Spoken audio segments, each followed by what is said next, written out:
Y acabamos de iniciar una serie titulada La dimensión espiritual de Dios o el mundo invisible de Dios.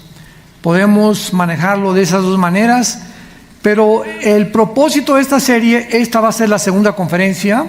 La primera la dimos en la conferencia anterior. Esta conferencia tiene como propósito buscar en la Biblia esos pasajes que durante mucho tiempo, precisamente por ser tan controversiales y tan misteriosos y muchas veces tan incomprensibles, comenzar a desenterrarlos y poder encontrar que a través de esto podemos realmente entender cómo puede cambiar radicalmente nuestra manera de pensar en Dios, por qué estamos en este mundo y cuál será nuestro destino final. Cuando nosotros comencemos a ampliar el espectro, la dimensión espiritual y la dimensión invisible, y comience el cristiano a entender que el mundo que nos rodea, claro que estamos en un mundo terrenal y tenemos que tener los pies en la tierra, pero cuando comenzamos a comprender más el mundo espiritual, cómo estamos rodeados de millones de ángeles, unos buenos, otros caídos, querubines, y todo lo que se está llevando ahorita en el espacio, porque los ángeles solamente están así las 24 horas espiándonos, ¿verdad? Hay actividad tremenda en el mundo invisible de Dios, y la Biblia nos los revela. Y cuando comenzamos a comprender el mundo espiritual o de los ángeles, cómo opera y qué características tienen estas entidades espirituales y la influencia que tienen sobre nosotros, comenzamos a abrirnos un mundo diferente de confianza en cómo piensa Dios. Hemos visto en la conferencia anterior, en 1 Reyes capítulo 22, que Dios se le describe con un ejército a la derecha y con uno a la izquierda, preguntándoles a los ángeles cómo podían ellos idear, Dios preguntándoles a los ángeles cómo podían ellos idear la muerte del rey Acab, cómo se podría llevar a cabo en el mundo. Dios había sentenciado, esta persona ya tiene que morir. Dios es el único que decide cuándo los seres humanos mueren, pero la forma de hacerlo, les pregunta a Dios, y viene un espíritu y le dice una cosa, viene otro espíritu y le dice otra cosa, y nos damos cuenta, nos enfrascamos en un mundo donde, oye, ¿qué Dios necesita pedir consejo? ¿Dios necesita pedir ayuda? ¿Acaso no lo puede hacer Él? Y contestamos con otra pregunta: ¿que acaso Dios también no puede mandar a los ángeles y evangelizar el mundo? ¿Nos necesita a nosotros, pobres criaturas vulnerables, tercas, rebeldes como somos? ¿Le place a Dios en su soberanía llamarnos, vayan y prediquen el evangelio, cuando Dios lo podía hacer? ¿No puede Dios acaso soplar y detener el viento? Y en Apocalipsis decir, y los 4 ángeles fueron para detener el viento, y Dios mandó a los ángeles para esto. Y vemos que Dios, tanto en el mundo invisible como en el mundo visible, usa a sus criaturas que Él ha creado para sus propósitos, porque Él así lo diseñó, así lo designó, y al mismo tiempo somos agentes morales. Tanto los ángeles en el cielo como nosotros somos criaturas responsables y morales de las decisiones que tomamos. Vamos a ver a continuación que no cabe duda que la Biblia tiene pasajes extraños, como ya lo vimos, especialmente en la dimensión espiritual. Vimos también, ¿verdad?, la serpiente en Génesis 3, que era o no era serpiente, por qué la Biblia le llama serpiente, porque dice que era más astuta que las criaturas que estaban en el huerto. Se tradujo los animales del campo. En el hebreo es Chai Nepesh, criaturas vivientes. Porque en Génesis 6 hay una mezcla de ángeles con humanos. ¿Se pueden los ángeles mezclar con humanos? ¿De dónde salieron los gigantes Nefilim de 4,5 metros, con 12 dedos en las manos y 12 dedos en los pies? ¿Pudo Eliseo en Segunda de Reyes ver el mundo espiritual, carrozas y ejércitos rodeando el mundo y tratando de impedir que abajo en la tierra lo mataran a él? Podemos meternos en todos estos pasajes y decir, ¿realmente lo creemos? ¿Está esto de verdad sucediendo? Una carroza de fuego baja y se lleva a Elías, el profeta. Una carroza de fuego. ¿Que los caballos vuelan? ¿O los ángeles tienen alas? Y cuando comenzamos a cuestionar todos estas cosas que están en la Biblia, es cuando comenzamos a buscar dentro de la misma Biblia las respuestas. Porque la Biblia no es de interpretación privada. Y cuando comenzamos a escudriñar las Escrituras, comenzamos a tener más luz y más luz y más luz, porque la luz viene gradualmente. Si tú vienes a la Biblia una vez a la semana y hoy el domingo ni la Biblia trajiste, ¿a qué virgen invocamos? Virgen de todos los santos. Ni el domingo traes la Biblia, porque ya te acostumbraste que hay un versículo de vez en cuando u otro por allá. No la tienes ahorita en tus rodillas tomando notas, buscándole. Amós, ¿dónde estará? Pues me voy al índice, página 995, y la abres y comienzas a manejar la espada del Espíritu y a saber dónde está todo, porque la usas. Y lo que no se usa, pues con el tiempo, ¿verdad?, se descompone. Tú dejas tu carro estacionado 6 meses, se va a acumular el aceite abajo y se va a endurecer y ya no va a arrancar tu carro. Todo lo que no se usa se descompone. Agarra un brazo y métetelo aquí y guárdatelo 6 meses. A los 6 meses no puedes estirar el brazo, se te entumieron los músculos. Así es exactamente el cerebro y el mundo espiritual. ¿No ves la Biblia? Entonces nomás te entra así de luz. Tienes 5 años en Cristo y así has dejado que entre la luz, porque nomás la lees una vez a la semana o a lo mejor 1 hora a la semana. Pero los que la leen más y la meditan y la estudian y traen su Biblia y son hombres de la palabra de Dios, entra la luz de una forma tremenda, te ilumina, te da seguridad, te da fuerza, comienza a tener respuesta a muchos problemas. Tu frustración que traes, tu amargura, la ansiedad, el estrés que está gobernando a los seres humanos, comienza a salir de tu vida, porque en el amor no hay temor. El perfecto amor echa fuera el temor, echa fuera el estrés, echa fuera la ansiedad, y comienzas a vivir una vida en abundancia. He venido para que tengan vida y vida en abundancia. Entonces, qué triste que los cristianos no puedan vivir de esa manera en el mundo en que estamos viviendo.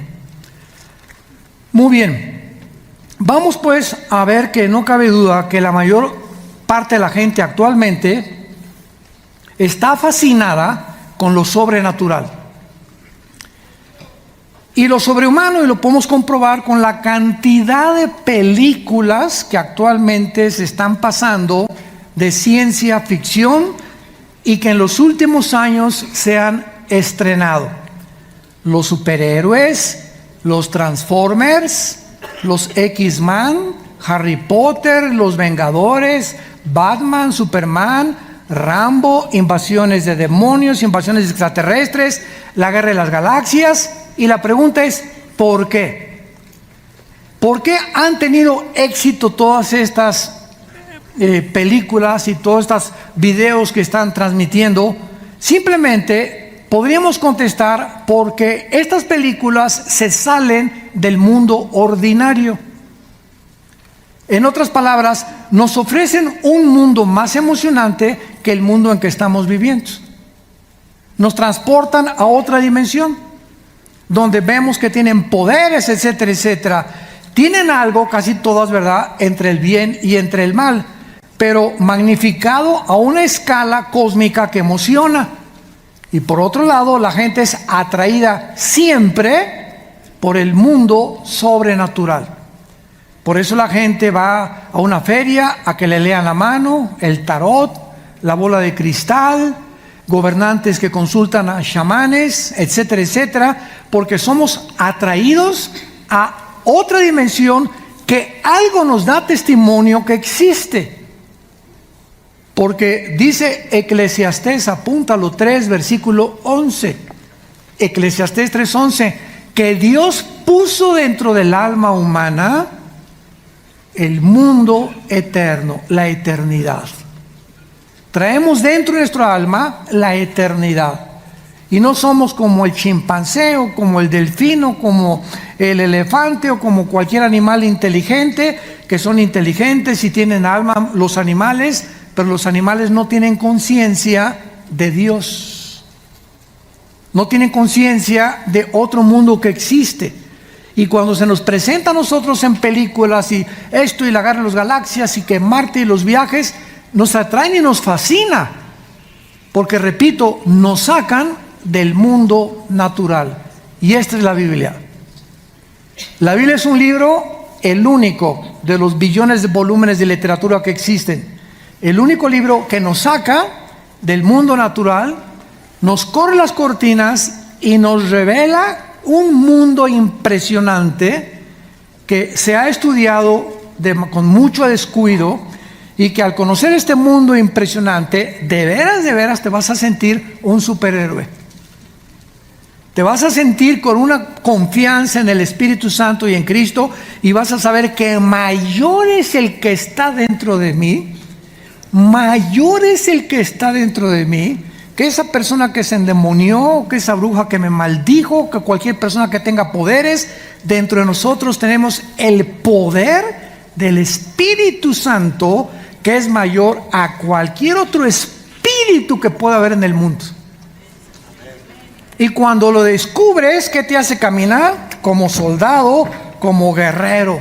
Ya no caminas con temor. ¿Y qué me va a pasar? ¿Por qué? Porque sabes que dentro de ti siempre estará Dios.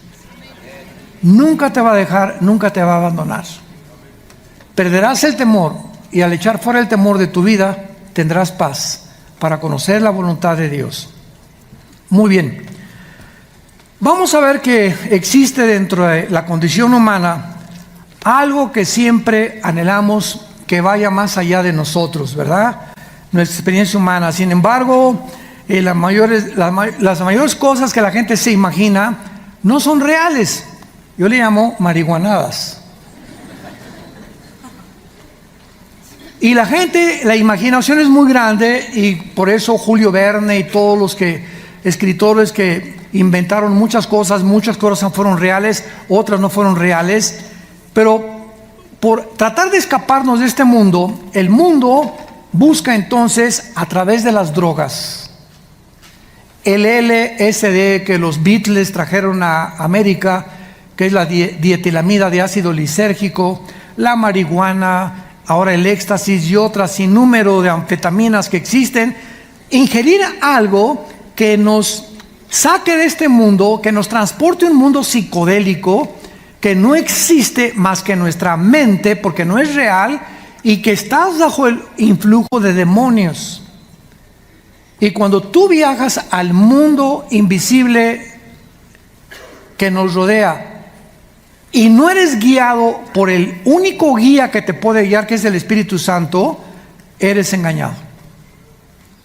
Entonces, hay espíritus que están tratando de que nosotros busquemos la manera, o como muchos faquires que se sientan, ¿verdad? Y llegan a concentrarse para no sentir dolor, o comienzan a concentrarse y dicen que tienen poderes de hipnotismo, de ver el futuro, etcétera, etcétera. Todo este mundo es lo que Dios prohíbe, porque el guía de la mente no es el Espíritu Santo.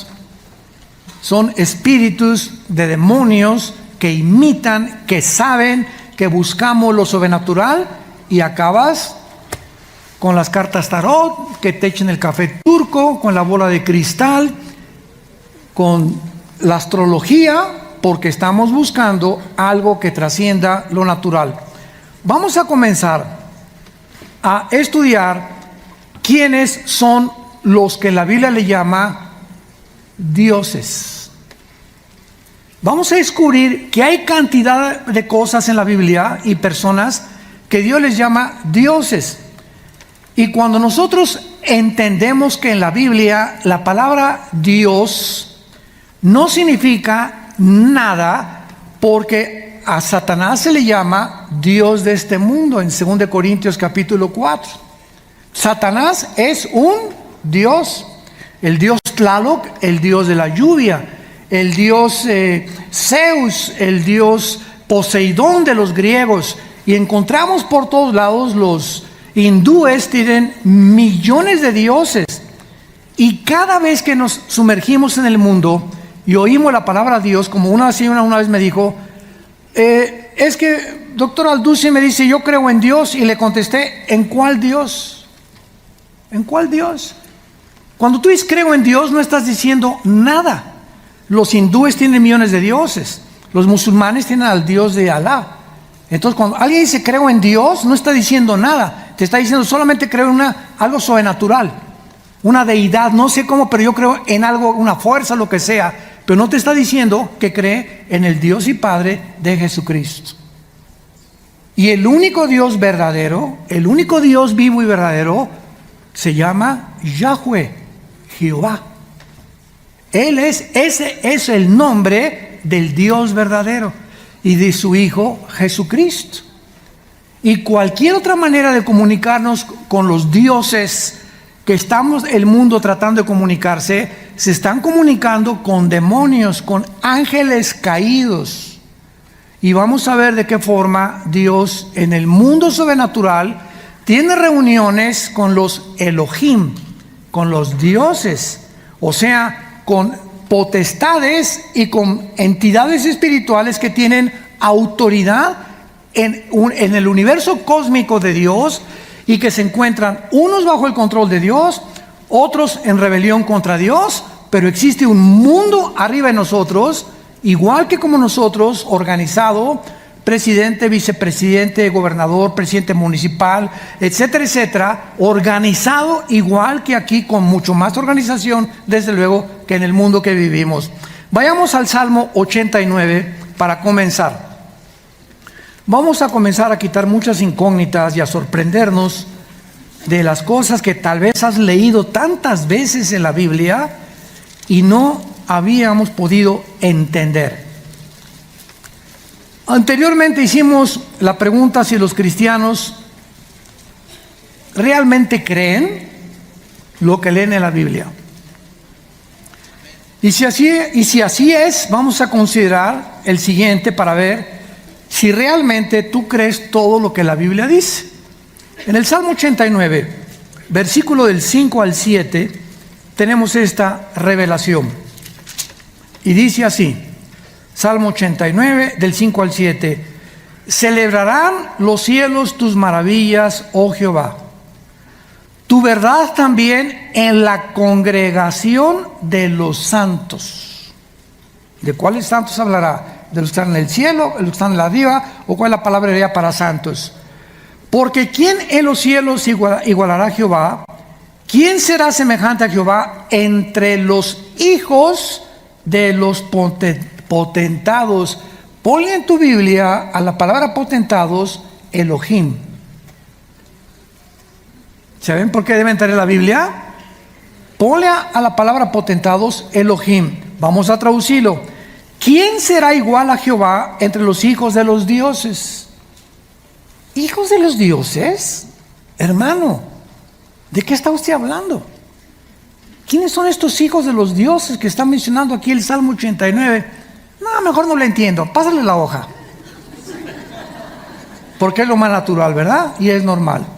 Cuando no tenemos la revelación y está medio complicada la cosa, mejor le sigo leyendo. Ya dejo a ver quiénes son los hijos de los dioses. A ver, ya entre 2 o 3 años lo voy a entender. Versículo 7, Dios temible en la congregación. Esa palabra congregación es la asamblea de los hijos de los dioses. Y formidable sobre todos cuantos están alrededor de él. En este pasaje estamos hablando de una corte que Dios tiene como un rey, donde tiene sus príncipes, sus cortesanos en su trono de universo, y aquí se refiere a la corte de millones de seres espirituales que rodean a Dios en su trono. La palabra congregación apunta, es la palabra hebrea cajal, con Q de queso, cajal, y H intermedia, cajal, que significa asamblea. ¿Quién estará en la asamblea o en la reunión de los hijos de los dioses? Pregunta aquí el autor de este salmo. Y podemos aquí traducir este pasaje claramente en el original hebreo. Dios está presidiendo, como el presidente de una compañía, como un rey en una corte que tiene de seres espirituales de los dioses y donde finalmente Él da su decisión. Brinquémonos rápidamente al libro de Daniel, capítulo 4. Ya comenzamos a profundizar aquí. Dios tiene una corte donde toma decisiones, donde muchos de ellos sirven como consejeros. ¿Consejeros? ¿Qué Dios necesita consejeros? ¿Qué Dios necesita la opinión también de los ángeles? ¿Dios necesita tu opinión, mi opinión, de seres vulnerables, rebeldes, débiles como somos los seres humanos? ¿Cómo es posible que pueda Dios llegar al grado de decirle a alguien: oye, Carlos, te pregunto, ¿te vas a casar con Chencha?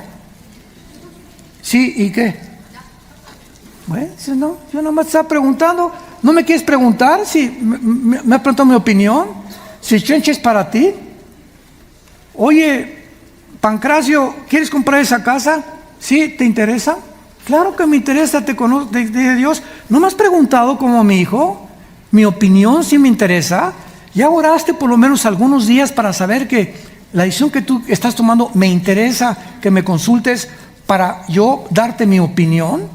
No, no necesito tu opinión. Bueno, Dios nos deja. Dios nos deja.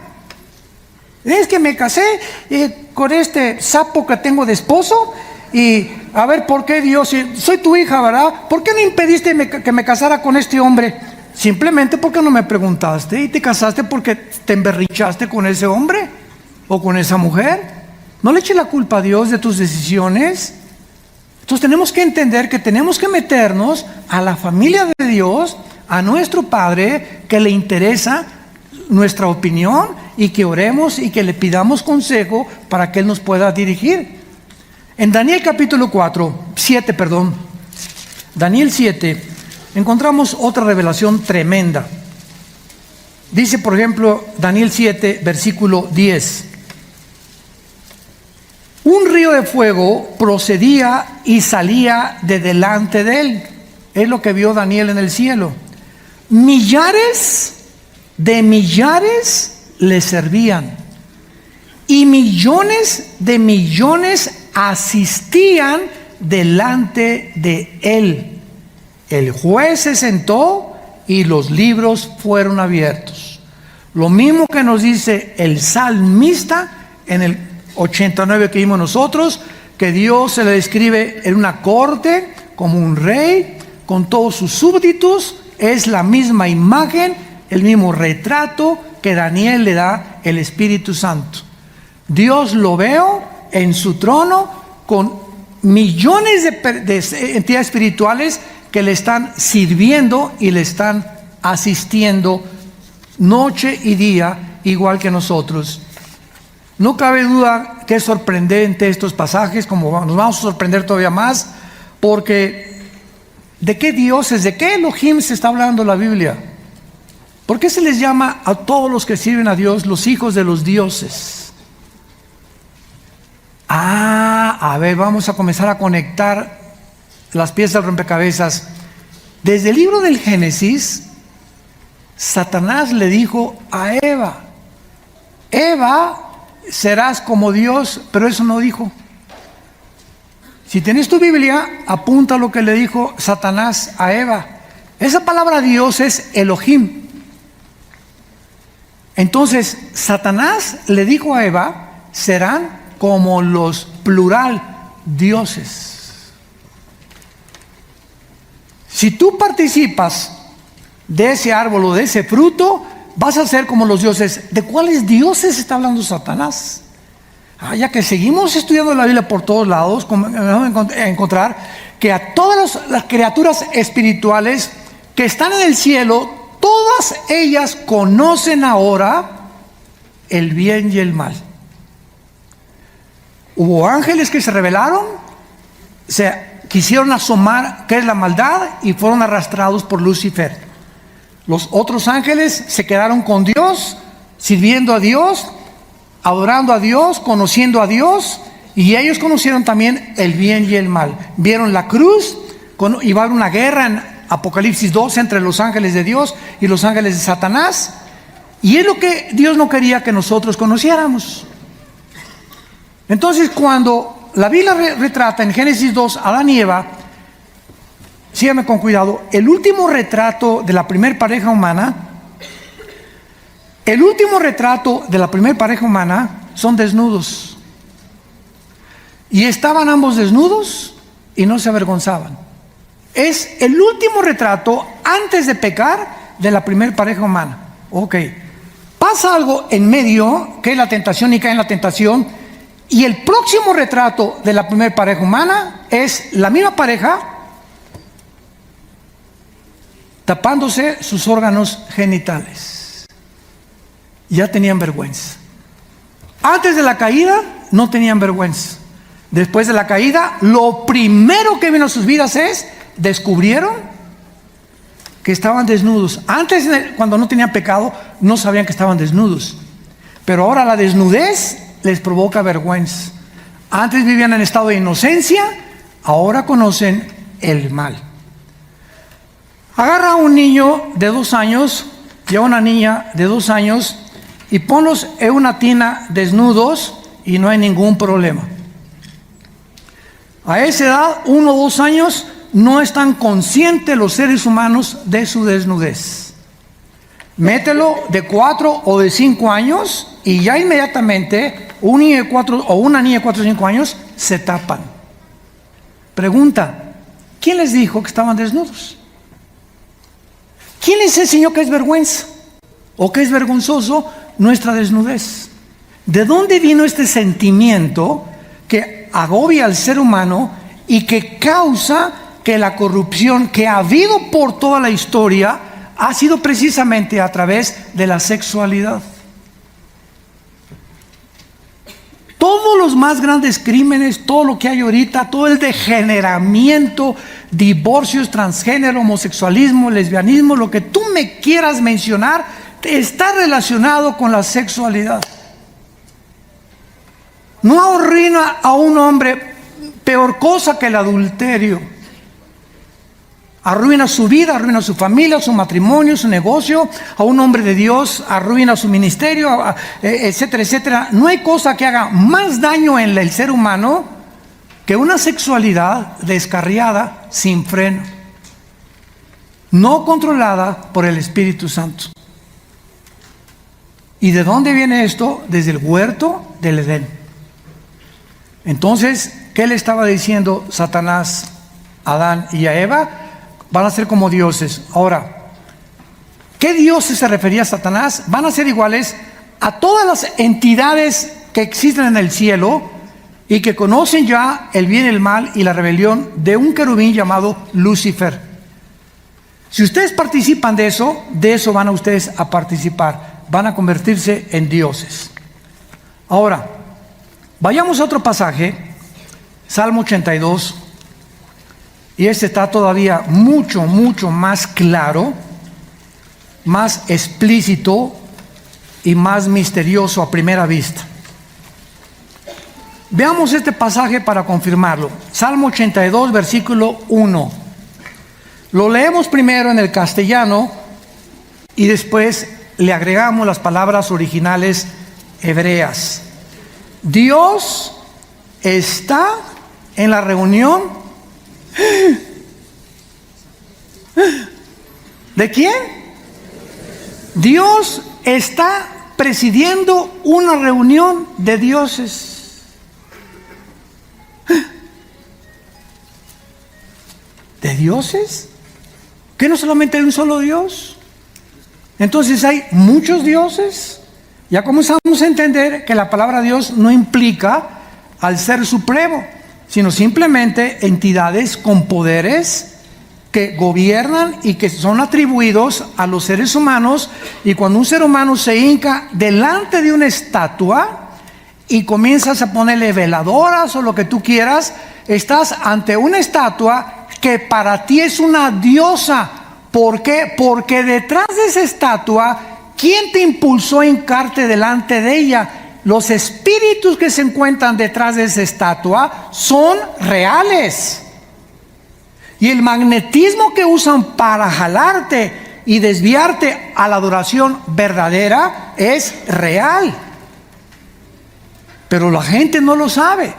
Todos los cristianos venimos de ahí. ¿Por qué? Porque desconocíamos el mundo espiritual como opera. Si tú, vean ustedes, de una manera más sencilla, la inclinación de todos los seres humanos a adorar a algo o a alguien. Todos los jóvenes, viene un cantante y las muchachas y hasta se quitan la camisa, etcétera, etcétera. La tendencia es adorar. Nos enfocan a adorar a ese cantante o a ese artista o a ese deportista, y en ese momento te concentras sin que te des cuenta, estás enfocándote y adorando algo que es un ser humano. Pero tenemos esa tendencia. Entonces se muere un deportista y lo hacen un dios, o sea, un objeto de adoración. De comenzar a inflar algo completamente fuera de este tamaño. Un artista o un Hitler, un Stalin o un escritor, pero tenemos la tendencia siempre de estar adorando algo o a alguien, porque fuimos creados para adorar. Ahora, cuando no sabemos a quién adorar, pues adoro al tenista, al futbolista, al artista, al ateo, o al X, o como se llame, ¿verdad? O a la esposa. Unos adoran a la esposa, otros adoran al hijo es su Dios, otros a Fido el perro es su Dios. ¿Se acuerdan ustedes en Juan capítulo 4, la mujer samaritana? Qué increíble es la Biblia, maravillosa sabiduría. La mujer samaritana era una mujer religiosa, pero la chulis, con 5 maridos que te había enterrado en el jardín de su casa, yo creo. Y cuando Jesús llega al pozo de Samaria, llega a la cita, el Padre le dijo, porque así comienza el capítulo 4, le era necesario a Jesús ir a Samaria. En otras palabras, en el calendario que Dios le dio a Jesús, porque Jesús dijo en Juan 14, yo no hago nada más que lo que veo hacer al Padre. Yo no saco un demonio por mi propia voluntad. Todo lo que hago, si me dicen mi Padre, sana a este y no sanes a este, échale los demonios a este déjaselos todavía. Jesús no hacía nada ni hablaba nada. Era la perfecta voluntad sometida a Dios. Entonces, en el calendario de Dios tenía Jesús la cita a las 12 del día. Y cuando llega Jesús a las 12 del día a Samaria, tenía una cita con una mujer samaritana sumamente inmoral. ¿Por qué a las 12 del día? Porque las mujeres decentes iban a recoger el agua antes de que saliera el sol a las 7 o 8 de la mañana. Pero las mujeres que no eran decentes, las que eran o se consideraban, ¿verdad?, de la vida alegre, iban cuando ya no había mujeres decentes a sacar el agua. Y Jesús no fue con las mujeres decentes, fue con la peor de las mujeres a las 12 del día. Y entonces comienza la conversación que todos conocemos entre Jesús y la mujer samaritana. Y comienza Jesús, bueno, el agua que vas a beber, asocia a Jesús la vida espiritual con el agua. Pero el punto es que la mujer llega un momento en que se da cuenta que Jesús es una persona religiosa. Y entonces lo primero que le dice la mujer samaritana es lo siguiente: mis padres, o sea, después de todo, ¿verdad? Vivo en Amaciato ahorita, pero voy a misa el domingo, o voy a la iglesia el domingo. Vivimos mi esposo y yo sin casarnos, pero vamos a la iglesia del sur, o somos religiosos. Y mis padres adoraron en esa iglesia. Y ustedes, le dice la mujer samaritana a Jesús, ustedes los judíos, porque los samaritanos eran una mezcla de judíos con gentiles. Cuando vino el exilio babilónico 600 años antes de Cristo, se mezclaron los judíos con los gentiles, y comenzaron los gentiles: ustedes ya no son puros, ustedes son samaritanos, y no se atrevían a vivir con ellos. Entonces le dice la mujer, ustedes adoran allá, los judíos allá y mis padres acá. En otras palabras, la misma pregunta del siglo XXI. ¿Cuál es la mejor religión? Unos dicen que los mormones, otros que el Islam, ustedes que los católicos, otros que los protestantes, otros que los nazarenos, otros que los bautistas. ¿En cuál de todas las religiones realmente se adora a Dios? Fue la pregunta de hace 2000 años que nos contesta Jesús. ¿Y qué le dice Jesús a la mujer samaritana? Simplemente, créeme a mí. No le creas ni al papa, no le creas ni al pastor, no le creas ni al budista, no le creas ni al musulmán. Créanme a mí, a Jesús. Y yo me encuentro en la Biblia. Y cuando tú me conozcas a mí, a Jesús, y me invites a tu corazón, vas a descubrir que yo no soy una religión. Soy una criatura espiritual, igual a Dios, con la esencia de la divinidad, que entro a tu vida para abrirte los ojos y mostrarte a quién debes adorar.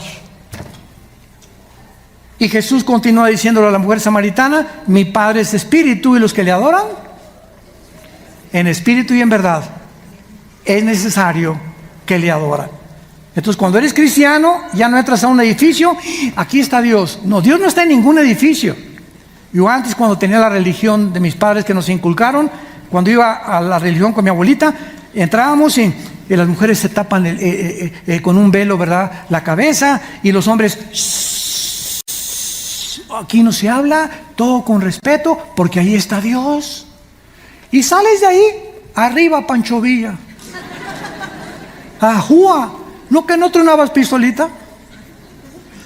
Porque nos enseñan que Dios está ubicado, confinado a un lugar material. Y la Biblia dice, Dios no habita en templos, en edificios hechos por nosotros. Es como si creyéramos que cada vez que entramos a este salón, aquí está Dios. Dios está dentro de ti. Y la iglesia somos nosotros, no el edificio. Pero se nos caen las vendas y comenzamos a ver la luz. Comenzamos a ver el amanecer. Amanece, la noche pasa y está amaneciendo en cada persona que sigue a Jesús. Entonces regresamos al Salmo 82. Dios está en la reunión de los dioses. Sabemos perfectamente bien que todos los versículos de la Biblia deben comprenderse dentro del contexto en que están escritos. Ah, qué importante es esto, ¿verdad? Y la palabra Dios también es Elohim. A ver, Elohim está en la reunión de los Elohim. ¿Ya te confundiste? Ya comenzaron a salir chispas ahí por todos lados hasta por tus orejas, humo. Esta palabra Elohim, lo vamos a ver ahora y lo vamos a entender, se usa para muchas cosas en la Biblia, para que podamos entender lo que significa. En primer lugar, se usa para Dios al Padre. Sí, para Dios al Padre se usa la palabra Elohim en Génesis 1:1. En el principio, Dios hizo los cielos y la tierra. Apúntalo en tu Biblia, arriba de Dios ahí es Elohim. En el principio, Elohim hizo los cielos y la tierra. Bereshit bara Elohim ha-eretz ha-samayim, en el original hebreo. Entonces nos damos cuenta que se usa para Dios al Padre. Por eso aquí se usa en el Salmo 82, Elohim está en la reunión de los Elohim. Ahora bien, también se usa para demonios. Más enredo, ¿verdad? Esto es maravilloso porque todo nos va a desenredar el Espíritu Santo. Vayamos a Deuteronomio capítulo 32. Deuteronomio 32. ¿Ven por qué necesitan traer la Biblia? Deuteronomio 32, versículo 17. Está en el Antiguo Testamento para que te regreses a Apocalipsis. 32, 17. Sacrificaron a los demonios y no a dioses que no habían conocido, y no a Dios que no habían conocido, a nuevos dioses venidos de cerca que no habían temido nuestros padres. Esta palabra demonios es la palabra que dice la Biblia que sacrificaron a los demonios. Es la palabra, apúntalo, Shed, S de Samuel, H, E de Enrique, D de Daniel. Es la palabra hebrea Shed, que se traduce dioses o Elohim. Entonces, cuando los judíos estaban sacrificando, no al Dios verdadero, cualquier sacrificio que hagas que no es al Dios verdadero, lo estás haciendo a dioses, escondidos detrás de lo que tú estás ofreciendo. Cuando tú llegas en el Día de Muertos, fíjense, digo por ignorancia, ¿verdad? Y traes tu olla de mole para don Panchito, que se murió hace 3 años. Don Panchito, aquí está mi olla de mole y mis florecitas. El muertito no se va a comer ni el mole, ni tampoco las flores le van a gustar, porque no hay nadie ahí. Estamos trayendo a algo que nos imaginamos que representa cuando es algo completamente inadecuado, y esto se llama paganismo. Ahora, muchas personas son paganas, y lo éramos nosotros, y hay todavía muchos cristianos que siguen siendo paganos, haciendo cosas que realmente no le corresponden a Dios. Pero cuando lo haces por ignorancia, Dios te perdona, porque no sabes. Ya está la India María trayendo el molito, y la señora Fifi trae las flores al muertito. Ni el muerto se beba las flores, ni se va a comer el mole. Tanto los ricos como los pobres somos igual de ignorantes, y hacemos cosas, ¿verdad?, yéndonos de rodillas, sangrándonos por todo, peregrinaciones. Todas estas cosas las hacemos porque algo nos impulsa a hacer algo para ser aceptados por los dioses. Mira mis rodillas, Señor, ¿vas a sanar así a mi niña? Mira lo que he sufrido. Mira, tengo cargando la cruz durante 10 kilómetros, Señor. Ve mi sufrimiento. Quiero hacer esto para que tengas misericordia de mí. Todo eso es ignorancia. Dios hizo el más grande sacrificio en la cruz. No nos pide ya Dios sacrificios, sino obediencia. Pero lo hacemos por ignorancia, porque no conocemos las sagradas escrituras. Muy bien. Ahora veamos también que este término hebreo, Elohim, ya vamos a profundizar y a rascarle más todavía, no se refiere a una gama o a un conjunto especial de habilidades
que solo Dios el Padre tiene, porque la Biblia hace una distinción muy clara entre Dios el Padre y los demás dioses.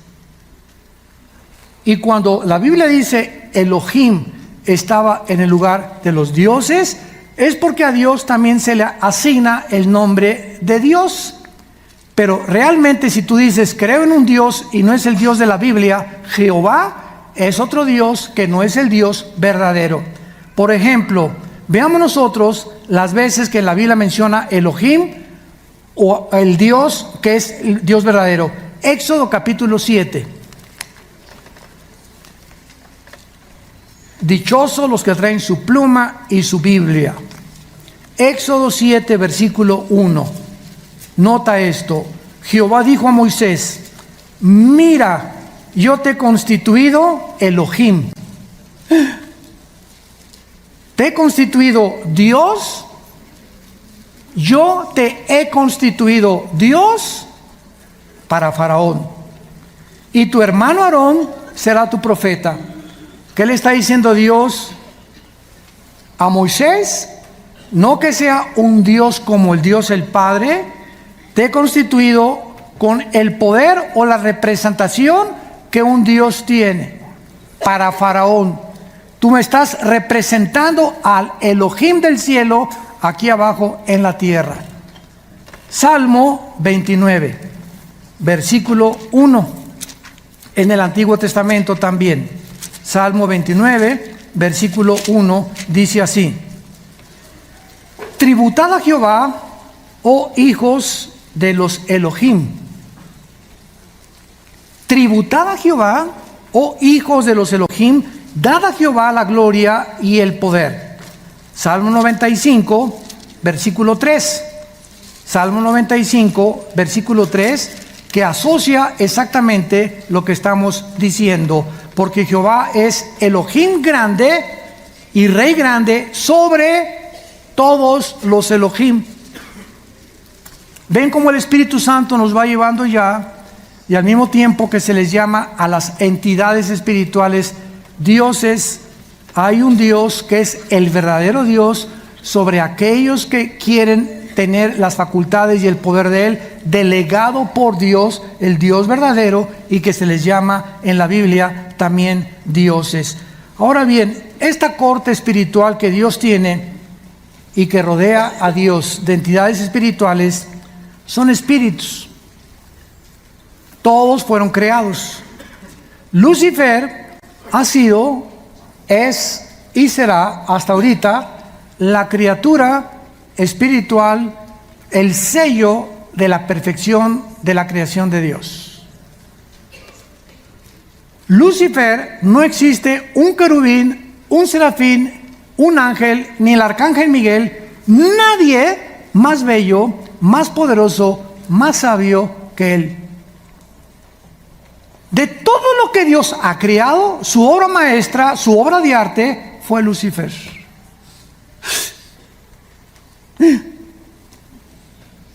¿Y por qué lo hizo así? Dios levanta a una criatura y al mismo tiempo que hace a Lucifer lo más bello que él pudiera producir, como un pintor decir: esto es mi cuadro, mi obra de arte, esto es lo mejor, como es el Cristo de Salvador Dalí, o un retrato de Van Gogh, o una ópera de Giuseppe Verdi, o de Giacomo Puccini, o la Traviata, o el Rigoletto es mejor.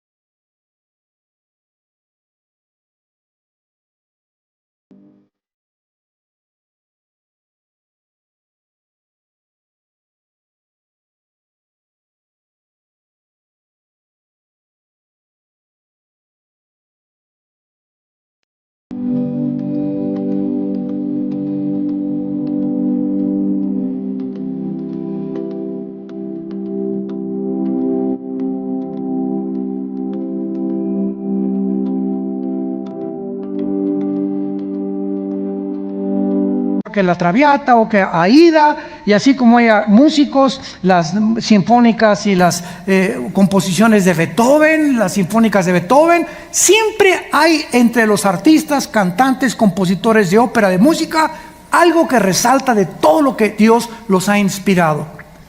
Pues lo más bello que ha creado Dios en toda la historia del universo fue a Lucifer. Vamos después a ver que la palabra Lucifer en Isaías 14, versículo 12, se traduce Heilel en el hebreo. Heilel, H-Y-L-E-L, L-Y-L, Heilel, que significa el que brilla o el que lleva la luz o el portador de la luz.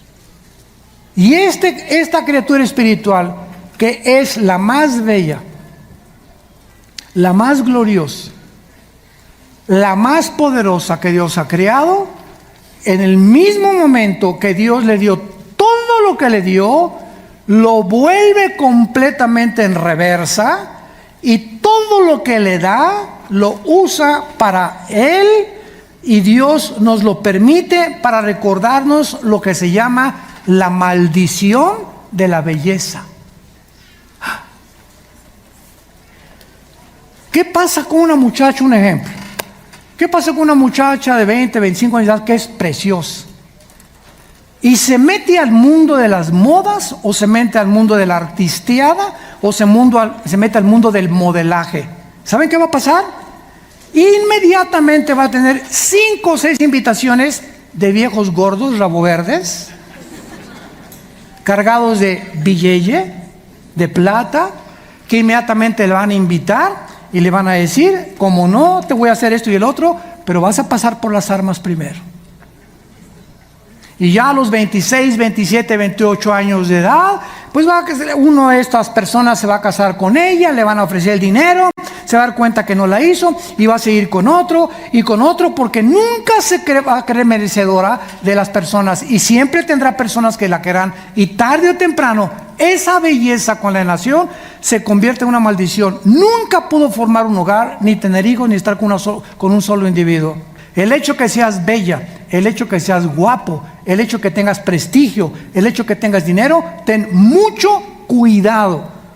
¿Por qué Dios le dio a esa persona esa casa tan bonita y yo aquí parezco Gutierritos?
Todo humildito, y soy cristiano, y mi compadre con sus Mercedes, etcétera, etcétera. ¿Y por qué el diablo lo hace así? Inmediatamente entra entre nosotros ese espíritu de comparación, de creer que porque una persona es bella o guapa o bonita o tiene riquezas, creemos que es mejor que nosotros o que está viviendo mejor que nosotros, y es la mentira del siglo.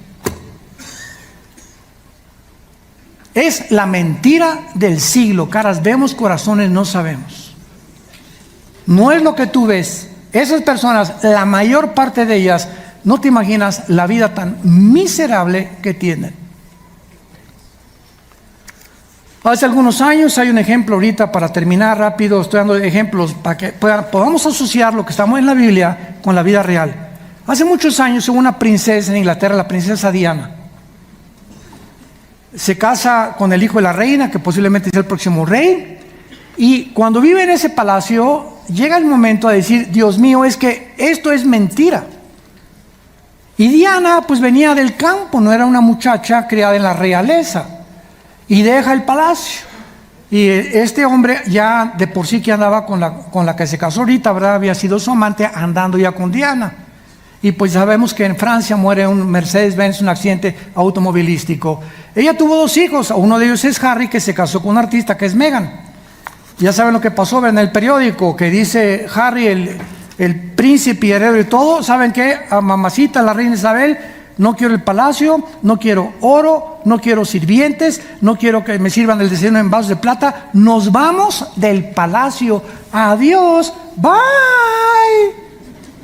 queremos vivir nuestra vida, son demasiadas regulaciones, estamos hartos del lujo y de lo que vivimos, queremos una vida más sencilla. Él está haciendo lo mismo que hizo su mamá. Que esta ahorita es de moda, ¿verdad? ¿Y dónde fue el príncipe Harry? ¿Y qué se van a poner de pantalones? ¿Y qué calcetines trae ahora puestos? Digo, es la comercialización, ¿no? Pero lo que quiero explicarles es cómo esa gente que nosotros creemos, ¿quién no sueña con un príncipe azul? Pues aquí está una persona que tuvo su príncipe azul y cuando lo encontró, lo dejó. Qué contradicción, ¿no? Todos, ay, quisiera casarme con un príncipe azul. Se que te hagas con un príncipe azul y te das cuenta que ese príncipe azul es una mentira. Vivir en un castillo y eso es una mentira. Es el sueño de cualquier princesa y no es cierto, no es cierto, no es cierto. Más vale comida de legumbres donde hay paz que de buey engordado donde hay odio, dice el libro de Proverbios. Aprendamos de las experiencias de la vida y aprendamos también de la palabra de Dios. Te damos gracias, Señor, en esta tarde por los secretos de la sabiduría y del conocimiento, porque si diste tu vida por nosotros, ¿cómo no nos darás todas las cosas si nosotros te las pedimos? Oh Dios, te damos gracias por ese sacrificio en la cruz y por la resurrección de tu Hijo entre los muertos, porque Jesucristo fue crucificado, enterrado y resucitado a los 3 días, para traer a nuestra vida la esperanza que anhela nuestro corazón, ubicarnos en el camino de la justicia, de la verdad, en el camino de la luz. No hay otro camino más que el de Jesús. Él es el camino, Él es la verdad, Él es la vida. Dichosos y felices todos ustedes que siguen a Jesús con pasión, con todas las fuerzas de su corazón, que le han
entregado sus vidas y que la corta vida que Él nos ha dado, la estás viviendo para Él. Porque vas a descubrir que nada de lo que el mundo nos ofrece, belleza, poder, dinero, influencia, placeres, vanidad de vanidades, todo está vacío, porque no es ahí donde está la razón de nuestra existencia. Esta se encuentra en nuestra relación con Dios por medio de la persona de su Hijo Jesucristo, en quien oramos en esta mañana Y si hay alguien de ustedes que no tiene a Jesucristo en su corazón todavía, ustedes que nos ven por la televisión también, simplemente dile estas palabras: Señor, te pido perdón por mi vida. Te pido perdón por buscar fuera de ti algo que nunca encontraré. Ahora comprendo que en ti se encuentra la fuente de la paz verdadera y de la felicidad. Creo que en la cruz pagaste con tu sangre por mis pecados y que a los 3 días resucitaste de los muertos. Te pido que entres a mi corazón ahora. Te recibo con todo mi corazón porque te necesito, Jesús. Ábreme mi mente, mi entendimiento para ver esa luz en la oscuridad que yo vivía y vivir para servirte en el Espíritu que tú me has dado, y en tu nombre santo. Amén.